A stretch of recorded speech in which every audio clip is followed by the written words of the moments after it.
मैं सिर्फ 2-3 मिनट में बताना चाहता हूं आपको कि हमारे इस एजेंडे में ये जो आजादी बचाओ आंदोलन का एजेंडा है उसमें बहुत महत्वपूर्ण एक ये काम है कि जो बार बार मैं मेरे व्याख्यान में कहता हूं कि करीब 34,000 कानून है, 33,735 कानून है जो अंग्रेजों के समय के हैं। उसमें ये टैक्स के कानून हैं, उसमें कुछ नए आने वाले हैं, ये जो वैट की बात चलती है, तो ये कानून को तो हटाना ही पड़ेगा। बिना हटाए तो आजादी नहीं आएगी, स्वराज्य भी नहीं आएगा।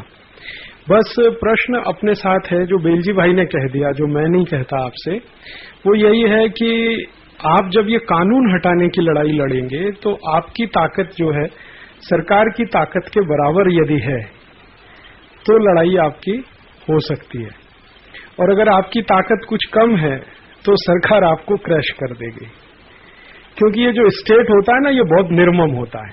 राज्य व्यवस्था होती है ना, बहुत निर्मम होती है। उनके यहाँ दया नहीं होती, प्रेम नहीं होता, कोई ममता नहीं होती, कोई मोह नहीं होता।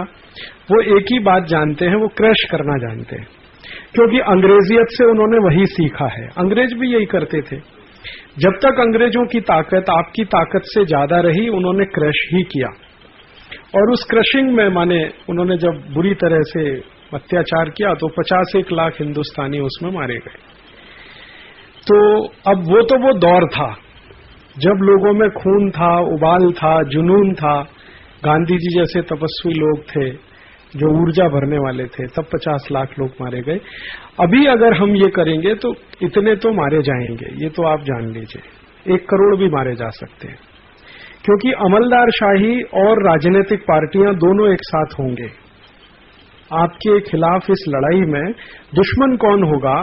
विदेशी कंपनियां, वो तो ज्यादा बड़ी ताकत नहीं है, मैं आपको बता दूं। उससे बड़ी ताकत ये नौकरशाही की है और उससे बड़ी ताकत ये राजनीतिक पार्टी। तो राजनीतिक पार्टी, विदेशी कंपनियां और नौकरशाही, ये तीनों आपके खिलाफ होंगे। ये तीनों एक साथ हो जाएंगे, क्योंकि तीनों के हित एक जैसे हैं। अमलदारशाही है, वो राजनीतिक पार्टियों का हित पूरा करती है, राजनीतिक पार्टियां विदेशी कंपनियों का हित पूरा करती है, विदेशी कंपनियां अमलदारशाही को घूस देके अपने कंट्रोल में रखती है। ये एक पूरा उनका बना हुआ एक तंत्र है। तो ये तंत्र पूरा आपके खिलाफ है। तो अगर आपकी ताकत उस तंत्र से कुछ कम है तो वो पूरा क्रश कर देगा, और अगर आपकी ताकत उनसे लगभग 19-20 की है तो आप भी विजयी हो सकते हैं उसमें। अगर 19-20 की ताकत है तब तो लड़ाई में कूद जाना ठीक है, लेकिन अगर 1 और 20 का रेशियो है तो लड़ाई के लिए तैयारी करना ज्यादा उचित है। तो ये लड़ाई हमारी एजेंडे में है, प्रायोरिटी में है। बस समय का फेर है, माने आज करते हैं या 2 साल बाद करते हैं या 3 साल बाद करते हैं। अभी मैं आपको एक जो जमीनी सच्चाई है वो बता दूं तो हम ये लोग मन में बना। जमीनी सच्चाई ये है कि पिछले 1996-97 से कहना चाहिए, 1997-98 से मैं इलाहाबाद छोड़कर इधर घूमने लगा, पश्चिम भारत में, दक्षिण भारत में। तो ये दक्षिण और पश्चिम भारत में घूमते घूमते लगभग 5-1 साल मान लेना चाहिए। जून 1997 से घूमना शुरू किया तो 5-1 साल में ये 100 लोग मैं देखता हूं जो आंदोलन को चलाने की क्षमता वाले मुझे लगते हैं। अभी हमारे समर्थक लाखों में हैं, सहयोगी भी हो सकते हैं, लेकिन जो कार्यकर्ता हैं वो पूरे देश में बहुत अधिक नहीं है। संचालन समितियां जो चलाने वाले लोग हैं वो बहुत अधिक नहीं है। उनकी ताकत तो इतनी भी अभी नहीं है कि एक जिले की सरकार से लड़ाई कर सके। ये तो केंद्र की सरकार और पूरी उसके साथ नौकरशाही और पूरा राजनीतिक तंत्र है। अपने कार्यकर्ताओं की ताकत का अंदाजा मुझे है, क्योंकि उनकी खामियों का, उनकी खूबियों का भी अंदाजा मुझे है। तो चूंकि ये अंदाजा है तो इसलिए मेरे मन में अब कोई दुविधा नहीं है। मेरे मन में बस प्रायोरिटी है, वही प्रश्न है कि जब हमारी अपनी ताकत अभी एक जिले की सरकार से लड़ने की नहीं है तो पूरे एस्टेब्लिश ब्यूरोक्रेसी के खिलाफ लड़ना, राजनीतिक तंत्र और विदेशी कंपनियों के खिलाफ लड़ना अभी शायद मुश्किल होगा। लेकिन हम 1-2 साल में कुछ ऐसा प्रयास करें कि ताकत थोड़ी बढ़ जाए हमारी, तो शायद हम वो जरूर सोच सकते हैं। अब ये प्रश्न है, मेरा ऐसा दूसरे तरह का मानना है कि इस तरह के प्रश्न तब उठाने चाहिए जब ताकत बढ़ जाए। बस इतनी सी बात है, इसमें असहमति कहीं नहीं है। जो 34,000 कानून है वो सब गलत है, स्वराज्य नहीं है, आजादी नहीं है, वो सब बात सही है, असहमति नहीं। बस प्रश्न यही है, उनको ऐसा लगता है कि हम ये प्रश्न उठाएं तो ताकत बढ़ जाएगी। मुझे ऐसा लगता है कि पहले ताकत बढ़ जाए तो ये प्रश्न उठाएं। और गांधी जी के बारे में जब हम कहते हैं तो गांधी जी के बारे में एक बात और सोच लाने चाहिए, बात कहते हुए तय करना चाहिए कि जब वो 1915 में आए यहां पर, 1914-15 में, तब से वो घूम रहे हैं पूरे देश में और 1930 में जाके नमक सत्याग्रह कर पाए। 15 साल लग गया उनको। 15 साल में उनके साथ नमक सत्याग्रह में जाने वाले 72 या 75 कार्यकर्ता, 78। तो 15 साल के लगातार भारत भ्रमण के बाद 78 कार्यकर्ता उनके साथ निकलने वाले थे। और हम लोगों को कितना समय लगेगा? हमें जबकि गांधी जी जैसी तपस्या नहीं है, उतनी तेजस्विता भी नहीं। हाँ, लेकिन मैं ऐसा मानता हूं कि गांधी जी को एक तकलीफ थी जिसकी हमें सुविधा है कि उनका जो मूवमेंट था वो फास्ट नहीं हो सकता था, क्योंकि पैदल जाना या बैलगाड़ी से जाना। हमारा मूवमेंट थोड़ा फास्ट हो सकता है। तो आप सब यदि थोड़ा इसको तेज करें, अभी तेज कैसे करना? तेज उसको ऐसे करना कि ये काम हमें करना है। ये तो पक्का है कि 34,000 कानून इस देश के रद्द कराने हैं, बदलवाने हैं, संविधान भी बदलवाना है। वो अपना जो घोषणा पत्र है उसमें बिल्कुल स्पष्ट है। अब प्रश्न है कि इसको करना है तीव्रता के साथ। तो मेरा 1-2 सुझाव है, आप अगर मान लें सब लोग तो ये जल्दी हो सकता है। वो सुझाव ये है कि ये जो कानून बने हैं, इन कानूनों की हम पूरे देश के स्तर पर छोटी छोटी लिस्टिंग करें। ये लिस्टिंग कुछ ऐसी, जैसे उन्होंने 3-4 कानूनों का उदाहरण दिया ना, ऐसे और भी आप जानते होंगे 10 कानून होंगे, 50 होंगे लोकल लेवल पे।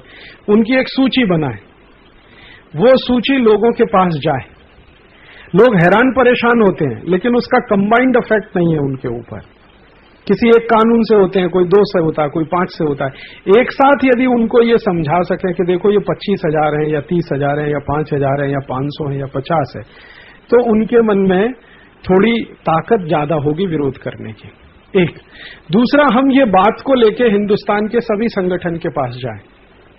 जितने भी व्यापारिक संगठन हैं, जितने भी तकनीकी संगठन हैं, जितने भी सामाजिक संगठन हैं, सांस्कृतिक संगठन हैं, उनके पास इस बात को लेके जाएं। और जैसे जैसे आप इस बात को लेके जाएंगे, उनकी सहानुभूति हमारे साथ हो सकती है। देखिए, आंदोलन में, संगठन में कार्यकर्ता बहुत ज्यादा हो, ये इतना महत्वपूर्ण नहीं है, लेकिन आपके प्रति सद्भावना सबसे ज्यादा हो, वो सबसे ज्यादा महत्वपूर्ण है। मुझे इस बात की कोई चिंता नहीं है कि हमारे पास 100-150 कार्यकर्ता हैं या 500 हैं या 15,000 हैं। मुझे चिंता इस बात की है कि हमारे लिए सद्भावना है क्या सबके मन में। भले हम लड़ने वाले 100 हैं, हम जेल में जाने वाले 100 हैं या 500 हैं या 15,000 हैं, वो महत्व का नहीं। उससे ज्यादा महत्व का ये है कि हमारे प्रति सद्भावना रखने वाले 5 करोड़ हैं क्या, 10 करोड़ हैं क्या, 15 करोड़ हैं क्या, 20 करोड़। मान लो कल को हम जेल में जाके बैठ गए, तो वो 5 करोड़ इतना हल्ला कर दें इस पूरे देश में कि सरकार की नाक में दम हो जाए। वो तभी होगा जब आपके प्रति उनके मन में कोई सद्भावना है। तो हमें करना क्या है? ये लड़ाई बहुत मुश्किल है, कठिन है, आप इसको समझ लीजिए। ये लड़ाई अंग्रेजों की लड़ाई से ज्यादा मुश्किल है, गांधी जी की लड़ाई से भी ज्यादा मुश्किल है। क्योंकि गांधी जी को लड़ना था बाहर वाले दूसरे दुश्मन से, आपको लड़ना है अपने ही भाई से। जो आपका ही भाई है, आईसीएस ऑफिसर होके सरकार में अंडर सेक्रेटरी बन के बैठा, उसके साथ आपका संघर्ष है। आपका ही अपने बीच का आदमी है, प्राइम मिनिस्टर बनकर बैठा, उसके साथ आपका संघर्ष है। बाहर वाला जो दुश्मन होता है ना, वो दिखाई देता है सबको। अंदर का आदमी होता है ना, उतना दुश्मन नहीं लगता। अगर लगता होता तो 56 साल में इस देश में आंदोलन इतना बड़ा हो जाता, जो आजादी के आंदोलन से भी बड़ा होता। अभी अंदर देश के लोगों को क्या लग रहा है, देश के अंदर जो मानस में करंट है वो ये है, भाई ये सरकार खराब थी, अब एक नई सरकार लाके देखो। वो खराब थी, अब इसको लाके देखो। ये चिमन भाई पटेल खराब था तो मोदी को लाके देखो। मोदी खराब है तो केशु भाई को लाके देखो। केशु भाई खराब है तो किसी और को लाके देखो। वो खराब है तो अटल बिहारी को लाके। ये मानस है, ये हम में से बहुत लोगों का भी है। ये मैं आम आदमी की बात कर रहा हूं तो इंक्लूडेड हम सब हैं, हम सभी हैं। मेरे जैसे हिंदुस्तान में बहुत कम लोग होंगे जिन्होंने आज तक किसी को वोट नहीं दिया। मैंने मेरे वोटर राइट का आज तक इस्तेमाल नहीं किया, क्योंकि मैं मानता नहीं कि अटल बिहारी वाजपेयी या सोनिया गांधी दोनों में से कोई अच्छा है। वो अच्छा इसलिए नहीं हो सकता कि जो सिस्टम चलाने के लिए वो जाने वाला वो सिस्टम ही खराब है। अब अटल बिहारी वाजपेयी कितना भी अच्छा और गुणी आदमी हो, लेकिन सिस्टम जिसको वो चला रहा है वो तो इतना ही खराब है जितना वो अंग्रेजों के जमाने में इरविन चलाता था। जब इरविन ने चलाया वही अटल बिहारी वाजपेयी चलाते हैं, वही सिस्टम सोनिया गांधी चलाएगी और वही सिस्टम आप में से कोई जाएगा तो चलाएगा। जब सिस्टम खराब है तो अच्छे आदमी का कोई मतलब नहीं है वहां जाने का। तो लड़ाई तो ये है। अब हमें जो करना है वो ये कि ज्यादा लोगों के मन में हमारे लिए सद्भावना बन जाए। सद्भावना से मतलब क्या होता है? सद्भावना दो काम के, एक तो ये कि कोई हमारा भले साथ में ना आए लड़ाई के लिए, लेकिन रास्ते में रुकावट पैदा ना करे। सद्भावना उसके लिए जरूरी होती है। हम ये अपेक्षा नहीं करते कि शहर वाले हमारी लड़ाई में हमारे साथ आएंगे या ये 4-5 करोड़ लोग हैं वो हमारी लड़ाई में हमारे साथ आएंगे, ये अपेक्षा नहीं है। अपेक्षा सिर्फ इतनी है कि वो हमारे साथ ना आए, लेकिन जो लड़ाई हमने शुरू की है उसमें रुकावट पैदा ना करें, नहीं तो दुश्मन कई हो जाएंगे और कई फ्रंट पे आपको लड़ना पड़ेगा। एक फ्रंट तो पूरा ऑर्गेनाइज है ही, उससे भी बड़ा आपके ही बीच में से कई लोग निकलेंगे जो कहेंगे क्या फालतू बात करते हो, यही कानून से तो धीरू भाई अंबानी इतना अच्छा हुआ है, तुमको क्या प्रॉब्लम है? यही कानून से टाटा बिरला अगर इतना अच्छा हुआ है तो आपको क्या प्रॉब्लम है? तो ये तब होगा जब आपके प्रति सद्भावना न्यूनतम होगी समाज में। अब यहां सद्भावना तो बहुत दूर की बात है, अभी परिचय नहीं है हमारा। सद्भावना तो तब होती है जब आपका किसी से कोई परिचय हो, अभी तो हमारा परिचय नहीं है।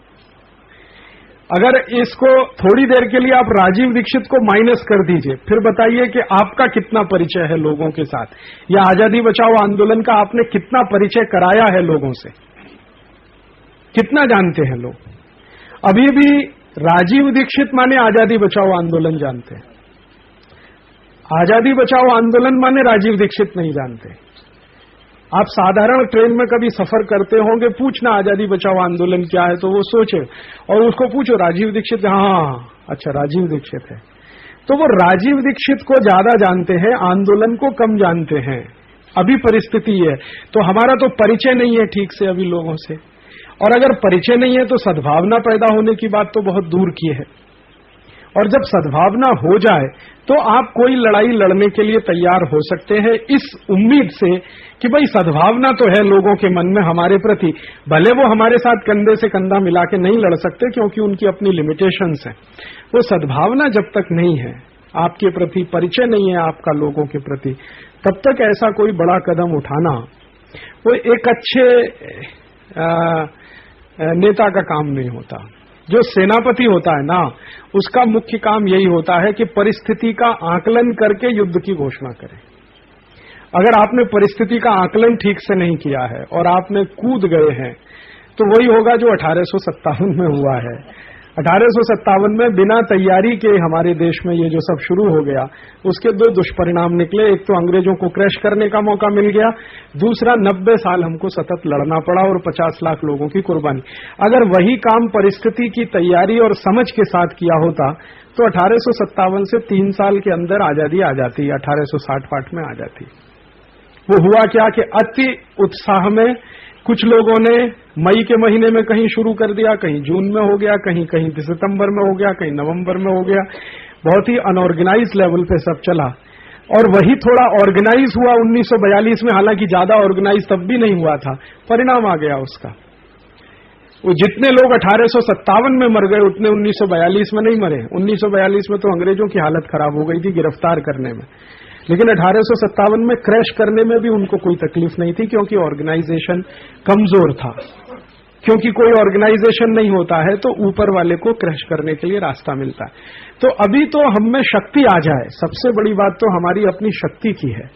हम में अपनी शक्ति आ जाए, थोड़ा आत्मविश्वास आ जाए, हमारा थोड़ा परिचय समाज से हो जाए, समाज के मन में हमारे प्रति सद्भावना हो जाए, तो ऐसे काम करने के लिए हम बिल्कुल फिट होंगे। और अगर ये तैयारी किए बिना जाएंगे तो उसमें यही होने वाला है। देखिए मैं आपको बताऊं, बेली भाई जो बात करते हैं ना, ये जो वैट का है, वैट का मैं एक कहानी सुनाता हूं आपको। हम लोगों ने बंबई में बड़ा विरोध किया, कई जगह मैंने जाके लोगों को प्रयास किया, और बंबई में बड़ा एक सफल काम हुआ कि 25-26 संगठन व्यापारियों के बन गए। अब वो संगठन ने मुझे वायदा किया था, आप जो कहेंगे हम करेंगे, आप जो कहेंगे हम करेंगे, आप आज बोलेंगे तो हम सब घर छोड़ के रात को 12 बजे सड़क पे। 3 दिन बाद मैंने उनसे कहा कि परसों से जेल भरो शुरू करना है। तो वहां 3 कार्यकर्ता थे, एक सुशील अजमेरा, एक राजू भाई बोरीवली के, और एक और कोई थे। और उससे 15 दिन पहले उन्हीं व्यापारी संगठनों की बंबई के आजाद मैदान में मैंने सभा संबोधित किया। 30,000 थे। 30,000 की सभा में हाथ उठा के उन्होंने कहा, आप जेल जाने के लिए कहेंगे जेल चले जाएंगे, आप जो कहेंगे करेंगे।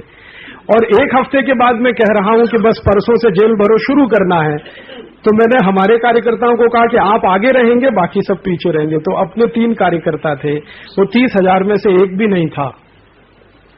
जिनको तकलीफ है वही लड़ने को तैयार नहीं। परेशानी तो ये है ना, वैट का मुझे तो कोई तकलीफ नहीं है, ना मेरा कोई उद्योग है, ना मेरा कोई इंडस्ट्री है, ना मेरा कोई बैंक अकाउंट है, ना कोई प्रॉपर्टी। मुझे वैट से कुछ लेना नहीं, कुछ देना नहीं। लेकिन सबसे बड़ी बात है कि जिनको सबसे बड़ी तकलीफ इससे है, अगर वो लड़ने को तैयार नहीं है तो लड़ाई पूरी फेल है। ये जो गांधी जी कर रहे हैं वो क्या कोशिश, वो यही कर रहे हैं कि भाई तुम्हारा प्रश्न है, तुमको खड़ा होना है। गांधी जी का प्रश्न नहीं है, प्रश्न हिंदुस्तान के करोड़ों लोगों। तो ये जो 34,000 कानून है वो सिर्फ हमारा प्रश्न नहीं है, हिंदुस्तान के करोड़ों लोगों का प्रश्न है। अगर उनमें ताकत नहीं बनती तो आप लड़ेंगे किसके लिए? किसके लिए लड़ेंगे? जो विक्टिम है, अगर वो ताकत के साथ नहीं खड़ा होता लड़ाई के लिए, जो डूब रहा है वही अगर हाथ पैर नहीं चलाता बचने के लिए, आप कैसे बचाएंगे उसको? परेशानी हमारे देश में उन लोगों के साथ है जिनको ये सबसे ज्यादा तकलीफें हैं, उन्हीं को लड़ाई लड़ने की ताकत इस समय सबसे कम है। और जिनको तकलीफें सबसे कम है उनको लड़ाई लड़ने की ताकत बहुत है, लेकिन हमारी उनके साथ कोई वार्ता नहीं है, कोई संबंध नहीं है, कोई संवाद नहीं है। या तो जिनको सबसे कम तकलीफ है लेकिन लड़ने की ताकत जिनमें है उनके साथ हम दोस्ती कर लें। वो लोग कौन हैं? रिक्शा चलाने वाले, मजदूरी करने वाले, खेती करने वाले, साधारण काम करने वाले, कारीगरी का काम करने वाले, जिनकी कहानी कल शर्मा जी, इनमें ताकत बहुत है। इनको सरकार की भी परवाह नहीं है, क्योंकि सरकार की दी हुई रोटी वो खाते वाते नहीं है, वो अपना बनाते हैं खाते हैं। इनकी ताकत सबसे ज्यादा है, ये लड़ भी सकते हैं, इनमें हिम्मत भी है, बहादुरी भी है। हमारा उनसे परिचय नहीं है, हमारा उनसे परिचय नहीं है। और जिनमें सबसे कम ताकत है उनसे हमारा परिचय है, और वो सड़क पे आने को तैयार नहीं है। वो कहते हैं आप लड़ लीजिए, आप बोलिए हम 1 करोड़ रुपए इकट्ठा करके दे देंगे। मैंने कहा 1 करोड़ रुपए से लड़ाई होती है क्या? ये वैट के खिलाफ लड़ने वाले बंबई के सब व्यापारियों ने कहा आप 1 करोड़ बोल दीजिए, 10 करोड़ बोल दीजिए, हम दे देंगे। मैंने कहा उससे क्या होता है? 10 करोड़ रुपए लेके कार्यकर्ता बनते हैं क्या? आप आइए सामने, मेरे साथ चलिए जेल में, मैं भी चलूंगा, आप भी चलिए।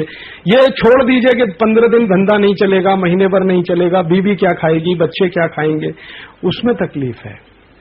तो मन में कमजोरी है। अब वो कमजोरी जब तक दूर नहीं होती तब तक लड़ाई कैसे हो? तो हम तो कुछ ऐसा करें कि पहले कमजोरी दूर हो जाए, और अगर वो कमजोरी दूर हो जाए तो अच्छा, नहीं होती तो ऐसे लोगों को साथ में लाएं जिनके मन में बहादुरी है। ये 2 रास्ते हैं। या तो जो वर्ग हमारे देश में इस काम से सबसे ज्यादा पीड़ित है, ये कानूनों से सबसे ज्यादा पीड़ित है, व्यापार करने वाला, उद्योग चलाने वाला, धंधा करने वाला वर्ग, उसके मन से कमजोरी निकालना है। दूसरा रास्ता कि हमारे भारत देश में जो ताकतवर लोग हैं उनको अपने साथ में ले लें, उनसे अपनी दोस्ती बढ़ा लें, तो लड़ाई आप लड़ सकते हैं। तीसरा कोई विकल्प नहीं है आपके पास। माने फिलहाल जो आजादी बचाओ आंदोलन के कार्यकर्ता हैं उनकी ताकत से तो एक जिले की सरकार भी नहीं बदली जा सकती। हमें अपनी हैसियत, अपनी स्टेटस हमें मालूम रहनी चाहिए। इसमें कोई दुखी होने की बात नहीं है कि हमारी ताकत आज इतनी नहीं है कि हम एक जिले की सरकार भी बदल सकें, लेकिन हमारी वास्तविकता हमें ध्यान रखनी चाहिए। अभी सिर्फ इतना ही हुआ है पिछले 2-3-4 साल में कि कुछ लोगों को ये जानकारी हुई है कि आजादी बचाओ आंदोलन जैसा कुछ हो रहा, वो भी कुछ लोगों को, शायद 1-8 करोड़ लोगों को ये जानकारी हो गई होगी, वो भी पिछले 3-4-5 साल में। उसमें से कुछ लोग कार्यकर्ता बन गए हैं, कुछ सहयोगी बन गए हैं, कुछ समर्थक बन गए हैं। इस तरह की कैटेगरी में हैं 3 लोग। अब ये थोड़ा ज्यादा लोगों को जानकारी हो जाए, 10 करोड़ को हो जाए, 15 करोड़ को हो जाए, तो शायद ज्यादा लोग आ जाएंगे, सहयोगी भी होंगे, समर्थक। आप समझ लो भारत सरकार के पास 3.5 से 4 करोड़ लोग हैं आपको क्रैश करने के लिए। उसमें आर्मी भी है, पुलिस भी है, जेल भी है, जेल के ऑफिसर्स भी हैं, उनके सेक्रेटरीज हैं, उनके सारे सेक्रेटरीज के नीचे काम, लगभग 3.5 से 4 करोड़ लोग हैं सरकार के पास। तो आपके पास कम से कम 2.5-3 करोड़ तो हों। तो 19-20 का भी होगा तो हो सकता है कि थोड़ा लोगों में हमारे प्रति सद्भावना होगी और इधर लोग भले कम होंगे लेकिन शायद लड़ाई जीत लेंगे। हारी हुई लड़ाई के लिए प्रयोग करना वो मुझे कुछ अभी पड़ता नहीं है, समझ में नहीं आता, क्योंकि पिछले 50 साल में कई लोगों ने ये हारी हुई लड़ाई लड़ी है और उसका दुष्परिणाम हम सबने देखा है। एक बहुत बड़ा दुष्परिणाम हमने जयप्रकाश जी के आंदोलन में देखा है। वो एक हारी हुई लड़ाई थी और इतनी खराब स्थिति हो गई है कि अब लोगों ने आंदोलन पे विश्वास करना बंद कर दिया है। वो कहते हैं जब जेपी नहीं कर सके तो आप क्या कर लेंगे। और जेपी क्यों नहीं कर सके? जेपी यही इसलिए नहीं कर सके कि जल्दबाजी कर गए थोड़ी। लोगों की ताकत खड़ा होना शुरू हुई थी, उसके पहले वो कूद गए और थोड़ा इंदिरा गांधी से पर्सनल वो हो गया। अब ऐसी लड़ाई में पर्सनल का कुछ मतलब नहीं होता। लड़ाई सिद्धांत की थी लेकिन व्यक्तिगत बना दिया। इंदिरा गांधी ने चैलेंज कर दिया, उन्होंने उसको स्वीकार कर लिया। इंदिरा गांधी यही चाहती थी कि ये मेरे चैलेंज को स्वीकार करें, इस ट्रैप में फंसे, फिर इनको तोड़ना आसान हो जाएगा। तोड़ दिया उसने। 2-2.5 साल भी सरकार नहीं चला पाए वो सब लोग जो संपूर्ण क्रांति की बात करते थे इस देश में, या पूरे देश की व्यवस्था परिवर्तन की बात करते थे। अच्छे लोग थे। उनमें से एक जॉर्ज फर्नांडीज हैं जो अभी रक्षा मंत्री बन के बैठे हैं, एक लालू प्रसाद यादव हैं जो बिहार में हैं आपकी आंखों के सामने। इसी तरह का प्रयास विनोबा जी ने किया था। लैंड रेवेन्यू एक्ट के ही प्रश्न को लेकर वो सब शुरू हुआ था, लेकिन उसका क्या हश्र है वो आपकी आंखों के सामने है। पवनार आश्रम में जाके कभी भी वस्तु स्थिति से परिचित हो सकते हैं। आज तो स्थिति ये है कि भूदान में जो जमीन आई थी उस पर लोग कब्जा करके बैठे हैं और उसको बेचने का काम, उस पर कॉमर्शियल बिल्डिंग्स बनाने का काम पूरे देश में हो रहा है, जो जमीन ली गई थी कभी किसी बड़े काम। तो अगर ऐसा ही एक फेलियर एक्सरसाइज करना है जैसा 50 साल में हुआ है तो जरूर कर सकते हैं। मेरा मन ऐसा कहता है कि जो गलतियां इन लोगों ने की हैं कम से कम हम उससे सीख लें। इन लोगों की गलतियां सबसे बड़ी यही थी कि पूरी तैयारी के बिना कूद गए और उसका रिजल्ट वही निकलना था, क्योंकि सरकार की ताकत आपसे बड़ी थी और आपसे बड़ी ताकत जब तक उनकी रहेगी तब तक आप उनको चुनौती देंगे तो हास्यास्पद ही होगा। आप उनके बराबर की ताकत ले आइए तो आप कर सकें। मैं कई बार ऐसा मानता हूं कि एक राज्य में भी कुछ हम लड़ने की ताकत खड़ी कर लें ना, एक राज्य में भी, तो फिर हवा बन जाती है, फिर ताकत आ जाती है। लेकिन अगर आपके पास एक जिले के बराबर की भी ताकत ना हो तब इस समय ऐसी किसी लड़ाई की तैयारी और उसमें कूद जाना वो शायद उतना अनुभव से हम यही सीख सकते हैं, जो दूसरों के अनुभव हैं उससे यही सीख सकते हैं। तो अभी हम क्या करें? अभी सबसे पहले फर्स्ट प्रायोरिटी में ये जरूर करें कि ये जो कानून हैं गलत हैं, खराब हैं, हमारे गुलाम हैं। इन कानूनों के बारे में लोगों को ज्यादा से ज्यादा जानकारी दें, थोड़ा उनका परिचय कराएं, इससे हमारे बारे में उनके बारे में एक दूसरे से परिचय हो जाए, थोड़ा हमारा उनका संबंध बन जाए, थोड़े धीरे धीरे लोगों की संख्या बढ़ना शुरू हो जाए, ताकत थोड़ी आ जाए लोगों में, इतनी ताकत तो आई जाए कि कल को सरकार क्रैश करे तो हम हमारी व्यवस्था चला सकें। क्योंकि सरकार वहां वहां पकड़ेगी जहां जहां आप कानून से दबे हुए हैं, तो उतनी स्थिति आप ऐसी बना सकें कि भाई कानून का भले कुछ हो जाए, लेकिन अभी नहीं तो क्या होगा। इमरजेंसी लगाई इंदिरा गांधी ने, ज्यादातर लोग माफी मांग के बाहर आ गए उसमें। हमको तो ये नहीं करना है ना। इमरजेंसी लगी, अधिकांश लोग लिखित माफी मांग के बाहर आए उसमें से। तो आपके खिलाफ भी ऐसा होगा तो फिर आप जो है लिखित माफी मांगेंगे तो मैं जेल में अपना सिर पीटूंगा कि किन के दम पे मैंने ये कर लिया। तो वो तो नहीं करना है ना। तो अगर इमरजेंसी भी लग जाए, सरकार क्रैश करने पे उतर जाए, फिर भी हम टिके रहें 5 साल 7 साल 10 साल, तो विजय हो जाएगी, उसमें कोई परेशानी नहीं। लेकिन हमारी अपनी सीमाएं हैं, हमारी अपनी परेशानियां हैं, वो सब देखते हुए मैं ये कहता हूं। तो मैं बार बार जो आपसे कहना हूं वो यही कि थोड़ा हम ऐसे लोगों के साथ अपनी दोस्ती बढ़ा लें जिनमें लड़ने की ताकत है। लड़ने की ताकत किसमें है मैं बता देता हूं। किसान, इस देश का मजदूर, इस देश के कारीगर, इस देश के साधारण लोग जिनको हम अनपढ़ गंवार कह के रिजेक्ट करते हैं, इनमें ताकत है लड़ने की। और ये सरकार से बहुत दूर है, अलग भी है। ये जो ज्यादा पढ़ा लिखा वर्ग है, व्यापारी है, उद्योगपति है, चार्टर्ड अकाउंटेंट है, इंजीनियर्स हैं, इनकी ताकत तो नहीं है, क्योंकि ये तो पहले से ही टूटे हुए हैं। आधे से ज्यादा तो बिल्कुल सरेंडर किए हुए लोग हैं। छोटी भी असुविधा हो जाए तो परेशानी होना शुरू हो जाती है, थोड़ा मच्छर लगे तो तकलीफ हो जाती है, बिजली चली जाए तो तकलीफ हो जाती है। बंबई में तो क्या हो जाता है, थोड़ा 5 मिनट बिजली गई तो मारामारी हो जाती है स्टेशन पे। इनके दम से तो नहीं हो सकता। जो 5 मिनट की बिजली चले जाने की तकलीफ नहीं बर्दाश्त कर सकते, वो जेल की तकलीफों को कैसे बर्दाश्त करेंगे। एक दिन जेल में रह लेंगे तो अगले ही दिन साष्टांग दंडवत प्रणाम करेंगे और जेलर से माफी मांगेंगे, उसका चरण छुएंगे, भाई हमको छोड़ दो, अब जिंदगी में कभी ये नहीं करूंगा। ये हो जाएगा तो फिर हमारे लिए ऑकवर्ड हो जाएगा कि हम तो आपके दम पे करेंगे और तो हमारे पास कोई ताकत नहीं है, आपकी ताकत पे करेंगे, और वो वहां ताकत जाके फिस हो गई टाएं टाएं। तो मेरे लिए तो फिर ये मुश्किल हो जाएगी कि आने वाले समय में कोई दूसरा आदमी किसी दूसरे राजीव दीक्षित पे विश्वास नहीं करेगा, वही हो जाएगा उसमें। तो जरूर ये करना है, ये आप मन में रखिए कि ये करना है, क्योंकि इसके किए बिना छुटकारा नहीं। लेकिन समय की प्रतीक्षा करिए।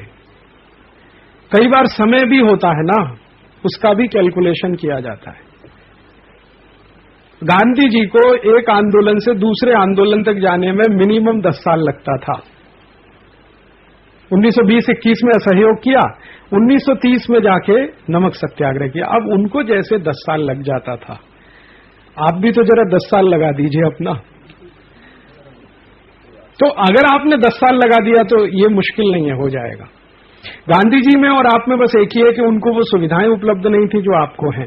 उस समय कैसेट्स नहीं होते थे, उस समय सीडीज नहीं होते थे, MP3 नहीं होते थे, माइक नहीं होता था, बैलगाड़ी से जाना होता था, मुंह गला फाड़ के चिल्लाना पड़ता था, मीटिंगें बहुत छोटी होती थी, एक गांव से दूसरे गांव। ये सब उनके साथ, ये हमारे साथ नहीं है। हम चाहे तो रेलगाड़ी से जा सकते हैं, चाहे तो जीप से जा सकते हैं, माइक हमारे पास है, सीडीज हमारे, तो सुविधाएं हमारे पास बहुत हैं।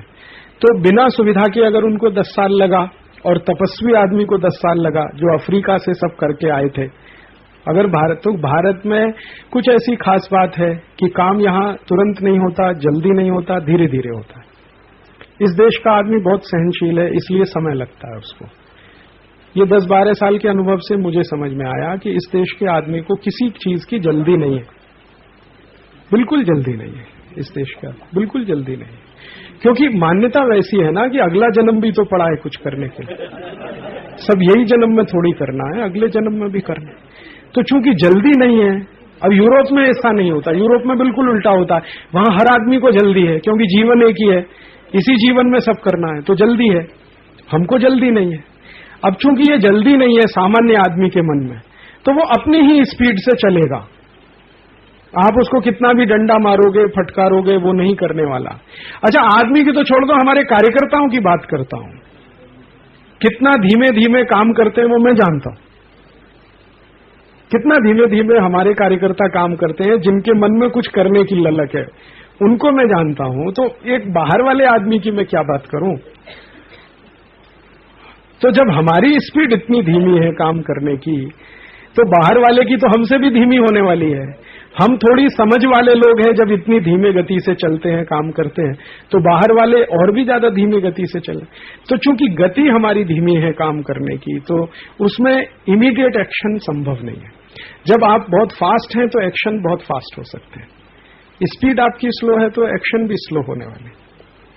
तो अच्छा हुआ बेलजी भाई ने ये विषय उठाया, हमारे दिमाग में ये बैठे हम इस पे बात करें, चिंतन करें, और बात यहां से शुरू करें कि साधारण आदमी से बात करें। देखो ये कानून, ये कानून, ये कानून, इससे इतनी हैरानी, इससे इतनी परेशानी। हाँ, बहुत परेशानी है, चलो कुछ करेंगे मिलके। हाँ करेंगे। तो जैसे जैसे ये करेंगे मिलके करने वाले लोग इकट्ठे होते जाएंगे, ताकत आपकी बड़ी हो जाएगी। और जैसे ही आपकी ताकत इतनी, मैं तो इतने के लिए भी तैयार हूं, एक राज्य में हिट करने की भी ताकत हो गई तो हम कर देंगे, देश की चिंता नहीं करेंगे। एक राज्य में भी अगर हो गया, कर्नाटक में, महाराष्ट्र में, गुजरात में, तो हम कर देंगे। लेकिन इतना तो होना चाहिए कि एक राज्य के लिए, एक राज्य की सरकार की जितनी ताकत है, उतनी ताकत यदि हमारे पास है तो उतने में भी हम कर देंगे। हम ये उम्मीद नहीं करेंगे कि पूरे देश में हो जाए, लेकिन एक राज्य में तो हो जाए। एक राज्य से मतलब कि उस राज्य के सभी गांव में कम से कम आपका एक सहयोगी, एक समर्थक, एक सद्भावना रखा हुआ आदमी तो हो जाए। भले सक्रिय कार्यकर्ता आपके पास 100-200 हो, लेकिन हर गांव में आपका एक समर्थक, एक सहयोगी तो हो, इतनी व्याप्ति तो हो। तो कम से कम क्या होगा कि जब हम एक्शन लेंगे और उसके विरोध में कुछ होगा तो वो कम से कम सद्भावना तो रखेगा, ईश्वर से प्रार्थना तो करेगा, बगल के गांव में जाके हमारे लिए कुछ व्यवस्था में तो थोड़ी मदद करेगा। क्योंकि अगर आप कल जेल के अंदर जाते हैं सबके सब, तो जो रनिंग आपके इंस्टीट्यूशन है उनको चलाने के लिए लोग चाहिए, वो सभी ठप हो गए। सरकार तो यही चाहेगी कि आपका सब काम ठप हो जाए। 2-3 साल अगर कोई काम ठप हो जाता, मशीनरी में जंग लग जाता, फिर आगे कुछ नहीं होता। तो वैसी ही एक परिस्थिति हमारे सामने भी आएगी। तो अगर हमारे लिए सहयोगी और समर्थक और सद्भावना रखने वाले लोग अगर नहीं हुए, तो आपका तो वही हाल हो जाएगा जो आतंकवादियों का होता है। भाई वो भी क्या कर रहे हैं, सरकार से ही तो लड़ रहे हैं, पूरी मिलिट्री लगी है उनको क्रश करने में। इतना ही है कि उनके लिए सद्भावना नहीं है पूरे देश में, होती सद्भावना तो सरकार पलट जाती है उनके कारण। वही आपका होगा, लोग आपको टेररिस्ट कहेंगे, आपको और भी बहुत कुछ कह दिया जाएगा। आप कहा जाएगा ये CIA के एजेंट हैं, ये KGB के एजेंट हैं जो राष्ट्र के खिलाफ विद्रोह कर रहे हैं, हम राज्य के खिलाफ कर रहे हैं, लेकिन कहेंगे ये राष्ट्रद्रोही हैं सबके सब। पार्टी सब एक हो जाएंगे क्योंकि हम सबके खिलाफ हैं। तो अभी कांग्रेस BJP अलग अलग है, हमारे लिए दोनों एक हो जाएंगे।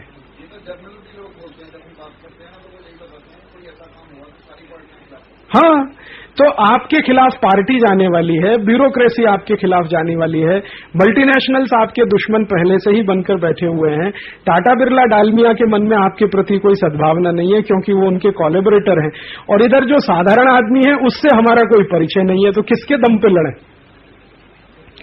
या तो चलो टाटा बिरला डालमिया हमारे साथ होते हैं, उनके दम पे हम लड़ सकते हैं, या तो ब्यूरोक्रेसी हमारे साथ होती, उनके दम पे लड़ सकते हैं, कोई पॉलिटिकल पार्टी होती, उनके दम पे लड़ सकते हैं। कोई तो आपके साथ नहीं है बैकअप के लिए। आर्मी भी लड़ती है ना, तो उसके पीछे सप्लाई साइड होती है पूरी। आर्मी ऐसे ही नहीं लड़ती है जाके, जब सप्लाई साइड मजबूत होती है तब आर्मी का कमांडर ऑर्डर देता है कि फायर करो। जब तक सप्लाई साइड में कमी रहती है वो कभी ऑर्डर नहीं देता फायर करो। तो आपके पास कोई सप्लाई साइड है नहीं, हमने बनाया नहीं अभी तक। समर्थक बनाने में हम बहुत ढीले हैं, सहयोगी बनाने में बहुत ढीले हैं, कार्यकर्ता बनाने में तो हम सबसे ही ज्यादा ढीले हैं। जब हमारी गति इतनी धीमी है काम करने की, तो फिर आप सोचिए, आप थोड़ा चुस्ती फुर्ती लाइए, कसावट लाइए, आलस्य अपना कुछ कम करिए, तंद्रा अपनी कुछ कम करिए, फालतू समय जो आप बर्बाद करते हैं वो इस तरह के काम में लगाइए, तो दूसरे लोग अपने आप थोड़े ज्यादा कसावट से आने लगेंगे। जब आपको ढीला देखते हैं तो वो और भी ढीले। तो अपने ढीलेपन को थोड़ा दूर कर सकें, अपने में थोड़ी कसावट ला सकें, थोड़ा नियमित रूप से लोगों के बीच में जा सकें, तो बड़ी ताकत खड़ी होती है। अब इसी से एक उदाहरण से मैं बात करता हूं। देखो, हम तो स्वदेशी की बात करते हैं, हमारे कार्यकर्ता रोज शिकायत करते हैं। एक स्वदेशी मार्केटिंग प्राइवेट लिमिटेड नाम की कंपनी है, वो मुझे रोज कहते हैं आपके नाम पे जी उसने 3 लाख मेंबर बना लिए या 6 लाख मेंबर बना लिए। तो मेरे मन में आता है कि तुम क्या कर रहे हो?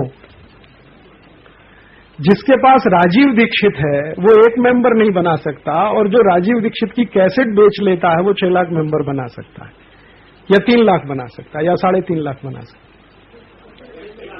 भले स्वार्थ है वो, ठीक है, भले स्वार्थ है, इसमें क्या स्वार्थ नहीं है? जो हम कर रहे हैं इसमें एक बड़ा स्वार्थ ये है कि आपका तो ये लोग सुधरेगा, परलोक भी सुधरेगा। इसमें इससे बड़ा स्वार्थ तो कहीं नहीं है। ये लोग भी सुधरेगा, परलोक भी सुधरेगा, मोक्ष में जाएंगे, इससे बड़ा स्वार्थ क्या होता है? लेकिन मैं बता रहा हूं कि हमारी सक्रियता नहीं है, ये हमें स्वीकार करना चाहिए। इसमें देखिए, किसी पे आरोप प्रत्यारोप करने की बात, हमारी सक्रियता उनकी तुलना में 5% भी नहीं है। हमारी सक्रियता सिर्फ इतनी है कि राजीव दीक्षित का भाषण करा दिया, बात खत्म हो गई। 1 गांव में, 2 गांव में, 1 जिले में, 2 जिले में, 1 कॉलेज में, 2 कॉलेज में, मान लिया कि आंदोलन हो गया। अभी भाषण तो आंदोलन नहीं होता, भाषण आंदोलन के लिए पृष्ठभूमि बनाता है। तो आपकी सक्रियता नहीं है, और अगर आप सक्रियता बढ़ाते नहीं है तो ये प्रॉब्लम तो आने वाली है। अगर हम थोड़े भी सक्रिय हो जाएं ईमानदारी से, नियमित रूप से, जैसे हम हमारे दैनिक कार्यों के लिए सक्रिय रहते हैं, नहाते हैं, खाना खाते हैं, दुकान पे जाते हैं, धंधे में जाते हैं, फैक्ट्री में जाते हैं, उतनी ही सक्रियता, भले उतनी ना हो तो 5%, उसकी 10%, तो ये हो जाता है। लेकिन अगर उतनी भी नहीं है, हमको 3-4 महीने में एक बार याद आती है कि हाँ ये फलाना कुछ काम है आंदोलन का, वो करना है, या साल भर में एक बार याद आती है, तो वो तो नहीं बैठता। बड़ी लड़ाई के लिए तो सैनिक जैसा काम करना पड़ता है। गांधी जी ने सैनिक तैयार किए, तब उनके दम पे बड़ी लड़ाई हुई। हमारी स्थिति अभी वैसी नहीं बन पाई है। अभी तो स्थिति इतनी ही नहीं बन पा रही है कि 7 दिन के शिविर में सब बैठ सके। कोई 2 दिन के लिए, कोई 3 दिन के लिए, कोई 4 दिन के लिए। 15 दिन की जेल में कैसे बैठेंगे, महीने भर की जेल में कैसे बैठेंगे? क्योंकि मुझे जानकारी है कि कोई 2 दिन बाद जाने वाला है, कोई 3 दिन बाद जाने वाला है, कोई 4 दिन बाद जाने वाला है। तो 2-3 दिन तक ही हमारी रहने की मानसिकता बनी है अभी तक। तो ये 7 दिन सब एक साथ रह सके, फिर किसी दिन, किसी बार 15 दिन एक साथ रह सके, फिर मैं अपेक्षा कर सकता हूं कि जेल में 15 दिन भी रह सकेंगे, यहां रह सकेंगे तो जेल में भी रह सकेंगे। अब इतना भी अगर बनता है तो शायद कोई बड़ा काम करने की आप में हिम्मत। देखिए, अपनी हिम्मत आपकी जब तक नहीं बढ़ती तब तक ये नहीं हो सकता। आपकी हिम्मत बढ़ाइए, आप में थोड़ी दम आनी चाहिए, ताकत आनी चाहिए, कॉन्फिडेंस आना चाहिए। एक राजीव दीक्षित के कॉन्फिडेंस से नहीं होगा, उसकी हिम्मत से नहीं होगा, हम सब में हिम्मत होनी चाहिए। और हिम्मत नहीं है तो पैदा करने के लिए कुछ प्रयास करिए। और हिम्मत आपको कहां से आएगी, वो मैं बार बार कहता हूं कि जो साधारण लोग हैं उनसे जब आपका परिचय हो जाएगा, दोस्ती हो जाएगी, उनसे मित्रता हो जाएगी, आप में हिम्मत आ जाएगी। क्योंकि हिम्मत उनमें है, वो दे देंगे। रोज इस तरह के संघर्ष से वो 2-4 होते हैं, आप भी जब उनके साथ आने जाने लगेंगे आप भी आ जाएंगे। यही है। इस पे जरूर सोचिए, इस पर बात करिए, चर्चा करिए, थोड़ा एक्सरसाइज भी करिए। एक्सरसाइज इस तरह की करिए कि ये जो कानून की बात हम करते हैं, वो कानून कौन कौन से हैं, एक बार वो देख तो लीजिए, उनकी किताबें देख लीजिए, कुछ परिचय कर लीजिए उन कानूनों से, उनकी लिस्टिंग कर लीजिए। लोकल लेवल के क्या कानून है, क्योंकि म्युनिसिपल कॉरपोरेशन में अलग अलग राज्यों में अलग अलग कानून है। तो इतना ही करिए कि अपने अपने राज्य में जो हैरान परेशान करने वाले लोकल कानून है उनकी एक सूची बना लीजिए, उस पर 2-2, 3-3 लाइन का राइटअप लिख लीजिए, इससे ये हैरानी है, इससे ये परेशानी है, इससे ये। थोड़ा ऑर्गेनाइज काम करना पड़ेगा, क्योंकि युद्ध जैसा होगा ये, स्टेट के खिलाफ आपका युद्ध होगा। तो युद्ध की तैयारी वैसे ही करनी पड़ती है जैसे युद्ध में जाते हैं आप, बिना तैयारी के नहीं जाता। तो आप इसमें छोटी छोटी तैयारियां कर लीजिए, थोड़ा आपको कॉन्फिडेंस आ जाएगा, लोगों के साथ बात हो जाएगी, दोस्ती हो जाएगी, सद्भावना बन जाएगी, वो आपके पीछे खड़े हो जाएंगे, आप भले फ्रंट में रहेंगे, संख्या भले कम रहेगी, फिर भी आप जीत लेंगे। क्योंकि सरकार को यह डर जिस दिन हो जाएगा कि आजादी बचाओ आंदोलन के कार्यकर्ताओं को जेल में डालना माने 10 करोड़ वोट हाथ से चले जाना, ये डर अगर उनको हो गया, भले आपके पास कार्यकर्ता नहीं है, कार्यकर्ता 50 ही है या 100 ही है, लेकिन पार्टी को यह डर है कि ये 50 को भी जेल में भेज दिया तो 10 करोड़ वोट पूरे देश का चला गया हमारा, तो आपकी जीत हो जाएगी। जेल में जाने वाले बहुत नहीं होंगे, क्योंकि जेल में उतनी जगह भी नहीं है, लेकिन सरकार को डर होना चाहिए उसका, वो डर बड़ी बात है। अभी उनको ये डर अगर है तो आपकी विजय हो जाएगी, नहीं है तो आप पराजित होंगे। और एक बार आप पराजित हुए तो आपकी हिम्मत एक ही पराजय में टूट जाने वाली है। क्योंकि हम तो 1945 के पहले के लोगों से ज्यादा कमजोर हैं, उनमें मजबूती थोड़ी हमसे ज्यादा थी, क्योंकि कष्ट में रहने की उनको आदत थी। हम थोड़ा कष्ट में रहना भूल गए हैं, सुविधाओं में रहने के आदी हो गए हैं, इसलिए हमारी आत्मशक्ति भी कम है। गांधी जी की आत्मशक्ति जो बार बार हम कहते हैं इतनी बड़ी थी, वो परेशानियों में रहने से आत्मशक्ति आती है, तकलीफों में रहने से आत्मशक्ति आती है। तो उतना तो है नहीं अभी हमारे पास, लेकिन ये हो जाएगा, थोड़ा हम प्रयास करें तो। आदमी चाहे वैसे मोड़ सकता है अपने जीवन को, हम चाहें तो हम भी मोड़ लेंगे। इसमें कोई, मैं मानता हूं इसमें निराश होने की भी जरूरत नहीं है, इसमें ज्यादा दुखी होने की भी जरूरत नहीं है। बस जरूरत इस बात की है कि हम हमारी सक्रियता बढ़ाएं, हमारे आलस्य को छोड़ें, थोड़ा समय नियमित रूप से जो सब काम के लिए आप निकालते हैं वो इस काम के लिए भी निकालें तो हो जाएगा। और साधारण लोगों से परिचय बढ़ाएं, साधारण लोगों से दोस्ती बढ़ाएं, वही आपके साथ आने वाले हैं, उन्हीं की ताकत से आप कोई विजय पा सकते हैं। उसके लिए जो करना है करें, पदयात्रा करनी है पदयात्रा करें, पैम्पलेट बांटना है पैम्पलेट बांटें, कैसेट सुनानी है कैसेट सुनाएं, गांव गांव जाना है गांव गांव जाएं, साहित्य बांटना है साहित्य बांटें, भाषण करना है भाषण करें, जो करना है करें। उसमें हाँ, जन जागृति भी अगर आप लाएंगे ना तो ये भी बहुत बड़ी। मैं साधारण लोगों को ये माहिती नहीं है कि किस कारण से हमें दुख है। 90% लोग ये मान के बैठे हैं कि हमारा भाग्य खराब है इसलिए हम दुखी हैं, हमने पुराने जन्म में कोई पाप किया होगा तो उसका भोग कर रहे हैं। तो कानून की मालूमात अगर आप करा दें लोगों को, जो मालूमात उनको नहीं है अगर वो आप करा दें। अब जैसे ये वैट का है, वैट का सरकार को वापस लेना पड़ा, उसका सबसे बड़ा कारण ये था कि वैट के विरोध में जानकारी 2-3 महीने के अंदर पूरे देश में फैल गई। अब 2-3 महीने के अंदर वो जानकारी पूरे देश में फैल गई, सभी व्यापारी एसोसिएशन के पास जानकारी आ गई, बिल बनने से पहले उसका ड्राफ्ट लोगों के हाथ में आ गया, तो वो हो गया। सरकार को वापस लेना पड़ा कि अभी हम 2005 के बाद सोचेंगे इसको लाना है कि नहीं लाना।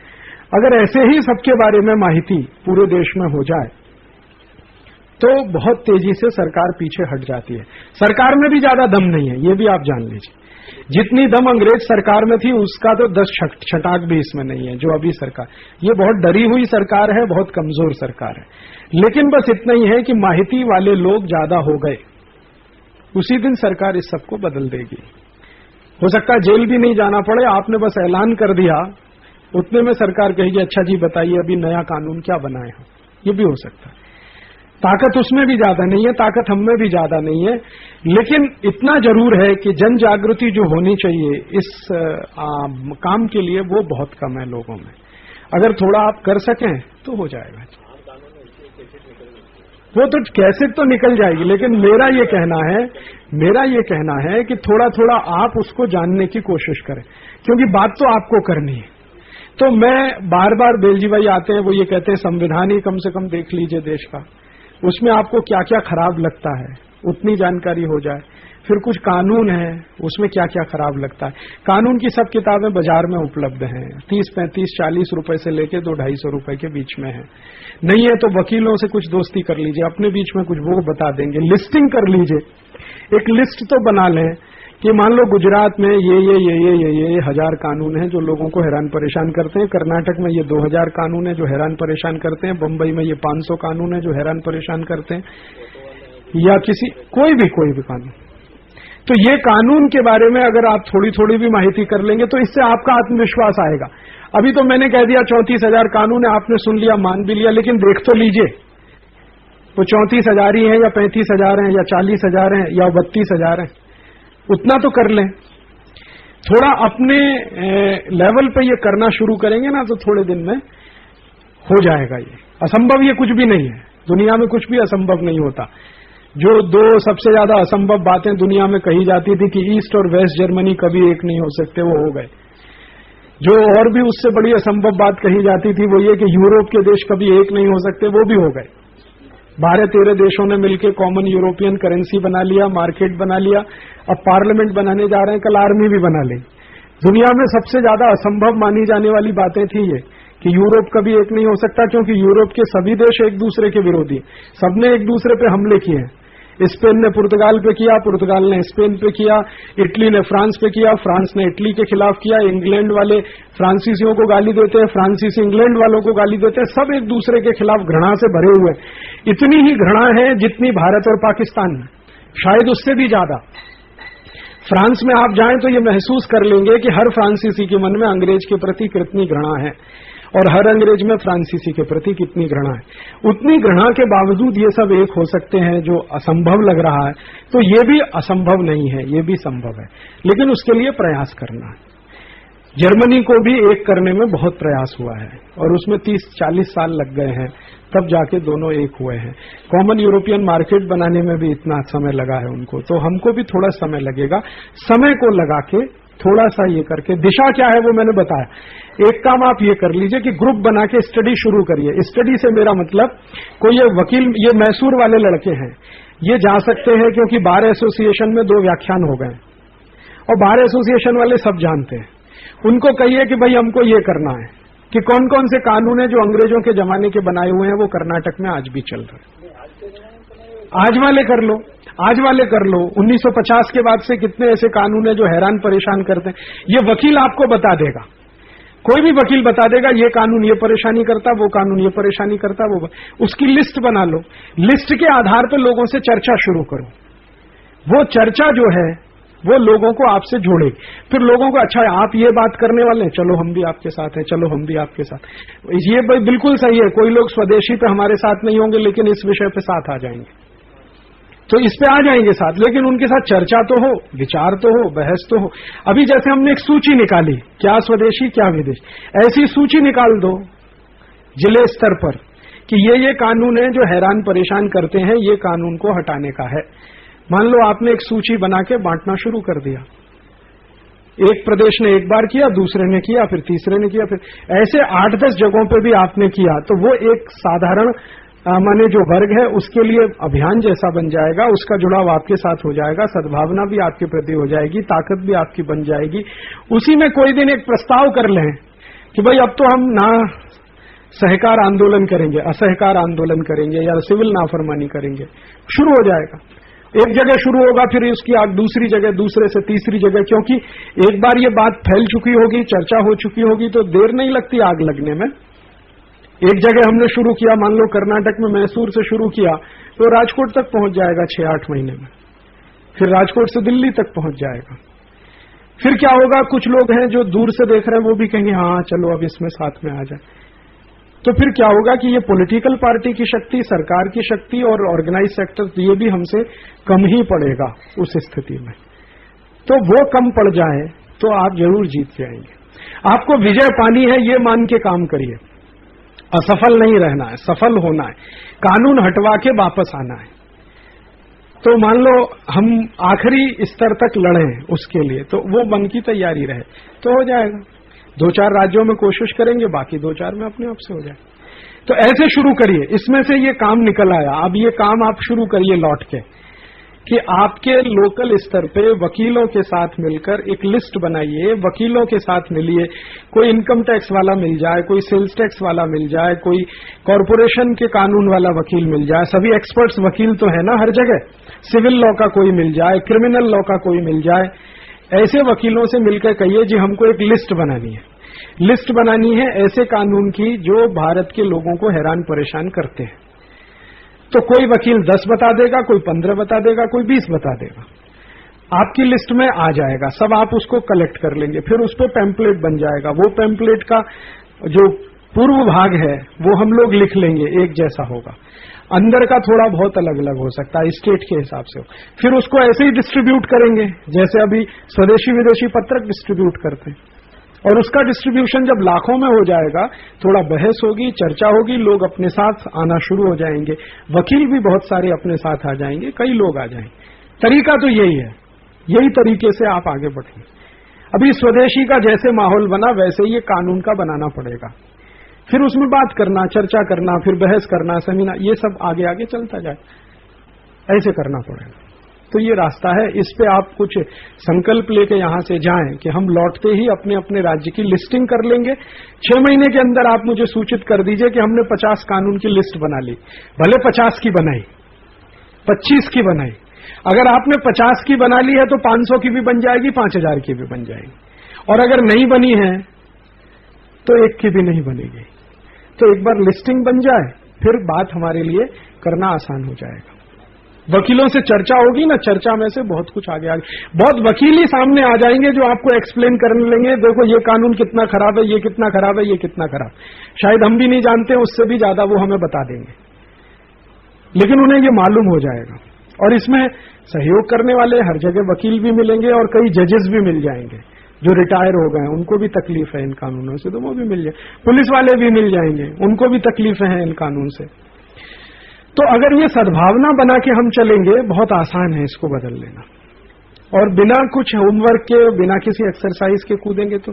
अब इसमें इतना ही है कि जैसे हमने स्वदेशी विदेशी का काम पूरी शिद्दत से ताकत लगा के किया, वैसे ही अब ये कानून का काम हाथ में उठा लीजिए, वो भी उतनी शिद्दत और ताकत से तो बन जाए। इतना ही मुझे कहना है। इसमें अभी भी सोचना है, लौटने के बाद हमें क्या करना है वो एक काम आज नक्की हो गया। ऐसे एक एक दिन में कुछ कुछ काम नक्की होता जाएगा कि यहां से लौटने के बाद हमें क्या करना। तो अभी मैं बस इतना ही कह के 2 मिनट में ये पूरा करना चाहता हूं कि अभी कहां कहां ये काम आप शुरू कर देंगे जाते, बताइए। आप नागपुर में शुरू कर देंगे कि कौन कौन से कानून हैं जो महाराष्ट्र के लोगों को हैरान परेशान कर रहे हैं, नागपुर में हो जाएगा। गुजरात में आप सेल्स टैक्स का कर लेंगे, है कर्नाटक में नहीं, जिले के हिसाब से बताइए। मैसूर में कर देंगे, आपके शिमोगा में कर देंगे, चलिए आप इलाहाबाद में कर देंगे, ठीक है। आप अपने संबल मुरादाबाद में, आप उड़ीसा में कालाहांडी में, आप चेन्नई में कर देंगे, ठीक है। तो 15-20 जिले हो जाएंगे। अगर ये 15-20 जिले में आपने लिस्टिंग कर ली, आप कर लेंगे कानपुर वानपुर में, आप कर लेंगे वहां पे राजसमंद में, तो अगर 20-25 जिले में ये हो गया तो फिर स्टेट में भी हो जाएगा, वो तो बढ़ता जाएगा। फिर इसमें एक सबसे आसान काम आपके लिए पता है क्या हो जाएगा? आप तो जाएंगे, एक छोटी बात, वकीलों का बहुत बड़ा ग्रुप आपके साथ आ जाएगा, क्योंकि आपको जितनी हैरानी परेशानी है उनको भी है वकीलों, और जो सेंसिटिव है ईमानदार वकील हैं उनको तो सबसे ज्यादा परेशानी। तो वो फिर आपका ज्यादा काम तो वही कर देंगे, एक्सपर्टाइज तो उनके पास है ना, ज्यादा काम तो वही कर दे। फिर आप उनसे कहोगे आप जी एक पुस्तक लिख के दे दो, एक आम आदमी को समझ में आ सके, ये सब काम वो लिख भी देंगे। फिर उसको छपा के फिर गांव गांव बांटने का काम, ओपिनियन बनाने का काम, प्रेस के साथ बात करने का, अखबारों के साथ बात करने का, ये जैसे जैसे चर्चा में आएगा वैसे वैसे ये जागरूकता बढ़ेगी, सद्भावना बढ़ेगी, सहयोग बढ़ेगा।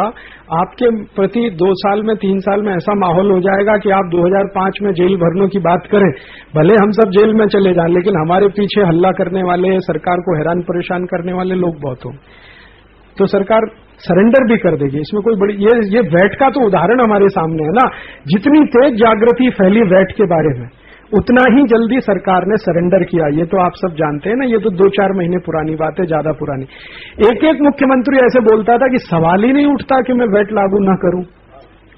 ये तो ये छत्तीसगढ़ वाले बताएंगे कि दिग्विजय सिंह और ये अजीत जोगी फूंकार मार मार के कहते थे कैसे हो सकता है कि वैट लागू ना हो। नरेंद्र मोदी बोलता था कि मैं कैसे छोड़ दूंगा वैट नहीं हो। अभी सबकी हवा निकल गई कि नहीं। फाइनेंस मिनिस्टर ने एक दिन कहा, डेट डिक्लेयर कर दिया था दिग्विजय सिंह ने कि मैं तो इसी दिन से कर ही दूंगा, भले कुछ भी हो जाए, सरकार रहे न रहे, मेरा शासन रहे न रहे। इतनी बड़ी बड़ी बातें करने वाले चीफ मिनिस्टर सबकी हवा निकल गई, क्योंकि पार्लियामेंट में रिपोर्ट आ गई। वो रिपोर्ट ये आ गई कि भाई वैट लागू करेंगे तो क्या है। तो आईबी ने बता दिया कि आप जिंदगी भर के लिए भूल जाइए कि आप दोबारा कभी सत्ता में आ सकेंगे। बीजेपी वालों को इतना डर लगा, नरेंद्र मोदी को ऑर्डर हो गया, उनको ऑर्डर हो गया कि नहीं करना, बस नहीं करना, तो चुप बैठे। तो सरकार की ताकत कितनी है वो समझ लीजिए आप। उनको ये समझ में आ गया कि वैट लागू करने से 3-4 करोड़ वोट उनका चला जाएगा, ये उनको समझ में आ गया।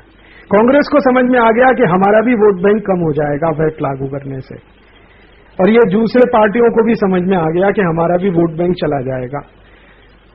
सीपीएम के वित्त मंत्री की तरफ से वैट शुरू होने के लिए सबसे पहला काम शुरू हुआ था।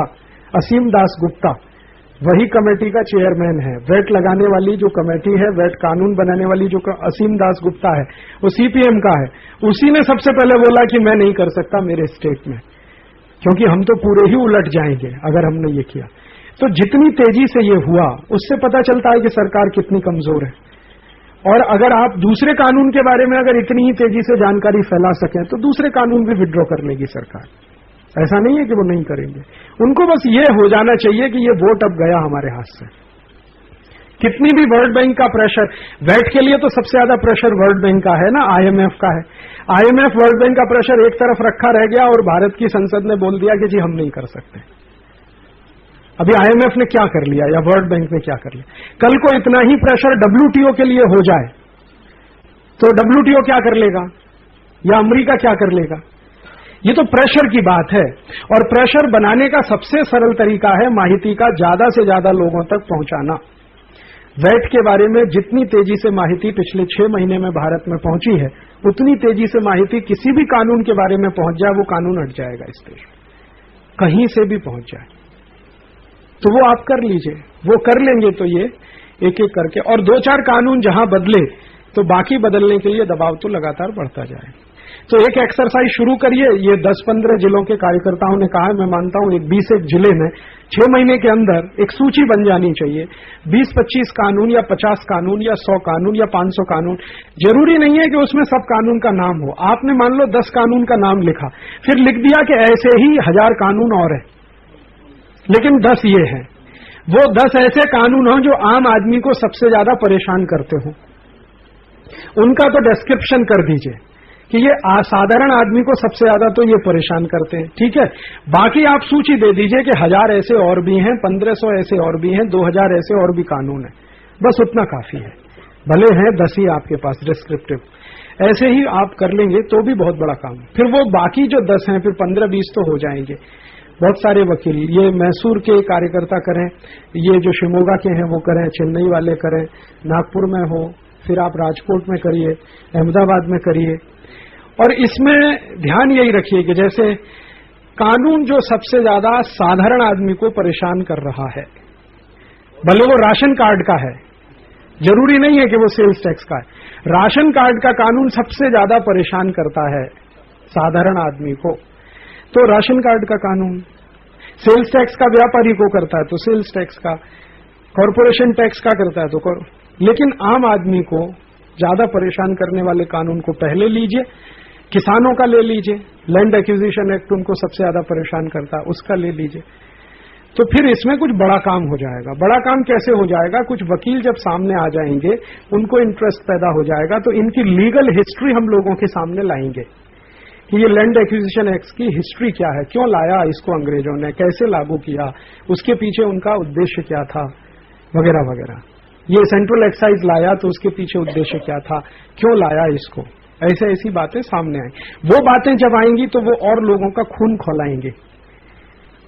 अभी तो अपने परेशानी से तो है ही, लेकिन जब उनको ये भी पता चलेगा कि इसका इतिहास भी ऐसा ही है, तो और ज्यादा वो पक्का हो जाएगा। मन में पक्का हो जाए तो फिर तो सब हो जाता है। लड़ाई तो मन से शुरू होती है ना। मन में पक्का हो जाए कि ये तो अब हटाने का ही है, उतना ही काफी होता है। सरकार को डराने के लिए उतना काफी होता है। तो इतना शुरू करिए। आज की चर्चा में से ये आपके लिए एक तरह का होमवर्क है।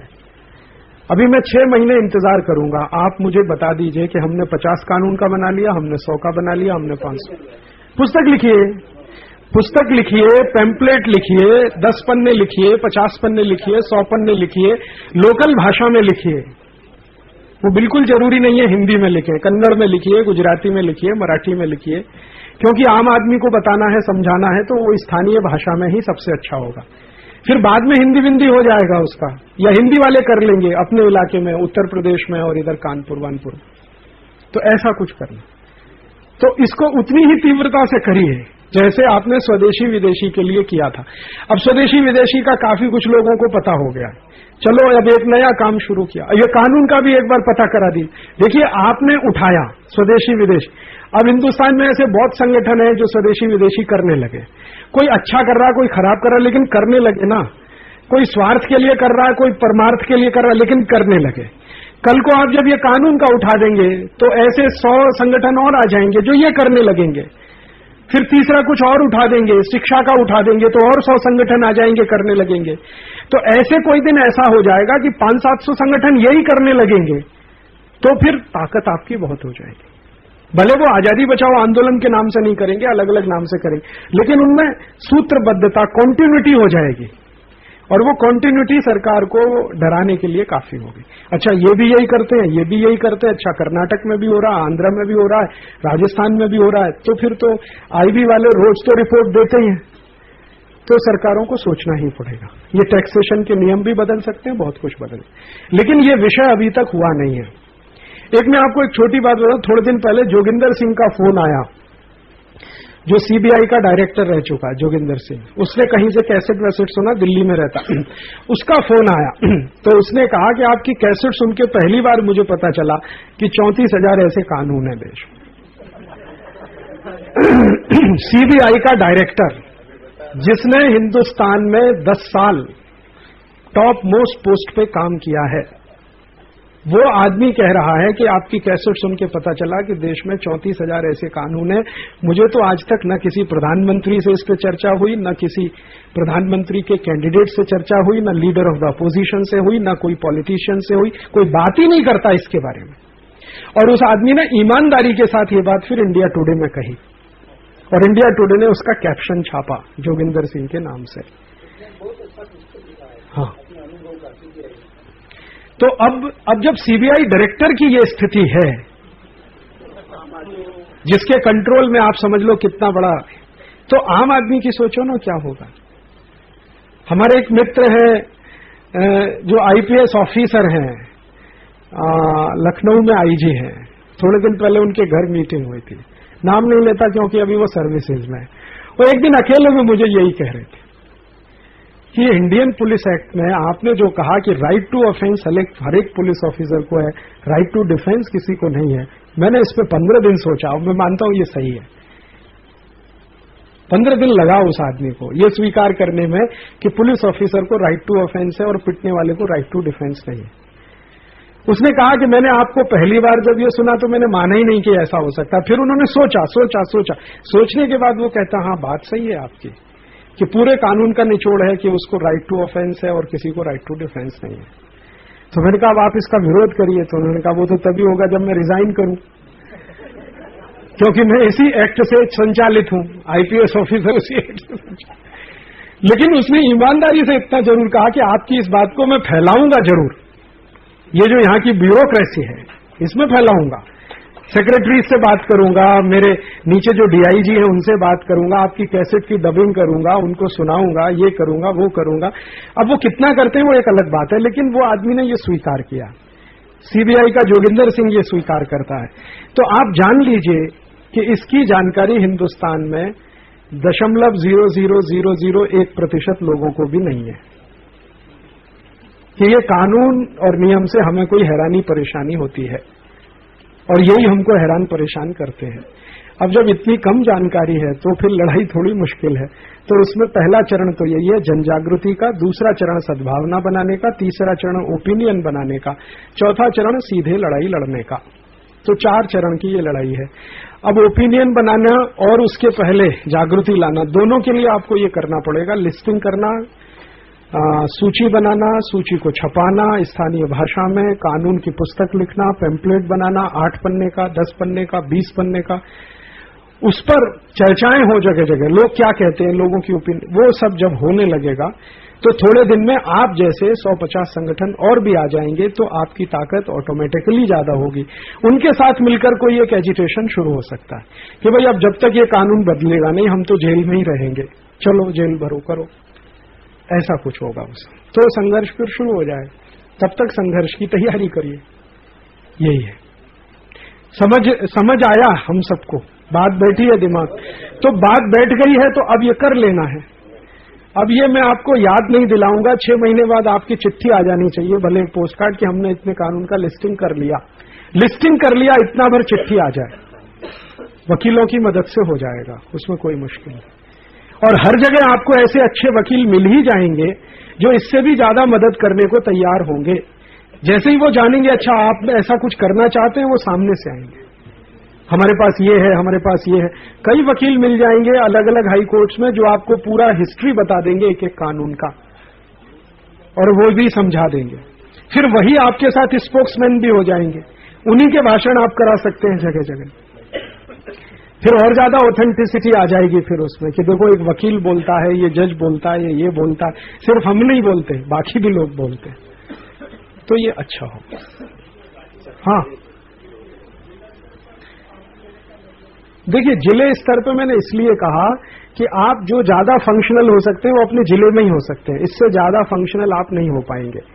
प्रदेश का मैं कहता तो बोझा ज्यादा होता आपके ऊपर, तो जिले का इसलिए कहा। हर एक जिले में डिस्ट्रिक्ट बार एसोसिएशन है, कोई जिले ऐसे हैं जहां हाई कोर्ट भी है। अब जैसे ये इलाहाबाद वाले, इनके पास हाई कोर्ट की सुविधा है, ये जबलपुर से आए हैं, जबलपुर वालों को शायद हाई कोर्ट की सुविधा है। इसी तरह से राजकोट में तो शायद नहीं होगा, लेकिन अहमदाबाद वालों को हाई कोर्ट की सुविधा है। इसी तरह से चेन्नई वालों को हाई कोर्ट की सुविधा है, बेंगलोर वालों को हाई कोर्ट की। तो जहां पर हाई कोर्ट की सुविधा है तो ये तो थोड़ा बड़ा कर लेंगे, लेकिन जहां डिस्ट्रिक्ट कोर्ट है वो तो छोटा ही कर पाएंगे। तो मैंने सबसे छोटा मान के कहा कि डिस्ट्रिक्ट लेवल पे ही हम शुरू करें, बढ़ता है वो आगे तक चला जाए, लेकिन एक जिले स्तर पे ही शुरू हो एक्सरसाइज, तो उसमें से फिर बड़ा बड़ा होता चले। तो आप किसी भी एक वकील से बात करें, लिस्टिंग बनाने में आपकी मदद करें, और अपने बीच में ही कोई वकील हो सकते हैं जो अपने कार्यकर्ता भी हैं, तो और जल्दी हो जाएगा। हाँ, पुलिस वाले भी हों, तो लूट खसोट कर रहा है, लेकिन उन कानूनों से परेशान वो भी है। वो कैसे परेशान है मैं बताता हूं। उसकी प्रैक्टिस में उसको बहुत परेशानी है, क्योंकि कानून कॉम्प्लिकेटेड है, तो वकील को समझने में भी बहुत समय लगता है। तो उसका हिसाब ये है कि मैं जितनी देर में 10 केस निपटाता हूं उतनी देर में एक ही केस निपटा पाता हूं। वो ये कहता है कि ये कानून थोड़ा सिंप्लीफाई होता तो मेरे लिए भी जज के सामने बहस करना सिंप्लीफाई होता। एक एक कानून के आधार पर जो मुकदमा लड़ना पड़ता है किसी वकील को, उसको बहुत तैयारी करनी पड़ती है, वो उससे परेशान है। सबकी परेशानियां अलग अलग हैं। वकील को इससे कोई परेशानी नहीं है कि आपको कष्ट होता है या दुख होता, उसको परेशानी ये है कि कानून का कॉम्प्लिकेशन जो है अदालत में उसकी एफिशिएंसी को कम करता है। और वो एफिशिएंसी ऐसे कम होती है कि एक ही कानून ले लो, इंडियन इनकम टैक्स एक्ट, उसी की पूरी किताब पढ़ लो। तो अच्छे अच्छे वकील कहते हैं कि 40 साल से हम ये प्रैक्टिस करते हैं, लेकिन समझता नहीं है अभी भी ये इंडियन इनकम टैक्स एक्ट इतना कॉम्प्लिकेटेड है। सेंट्रल एक्साइज एक्ट और भी कॉम्प्लिकेटेड है।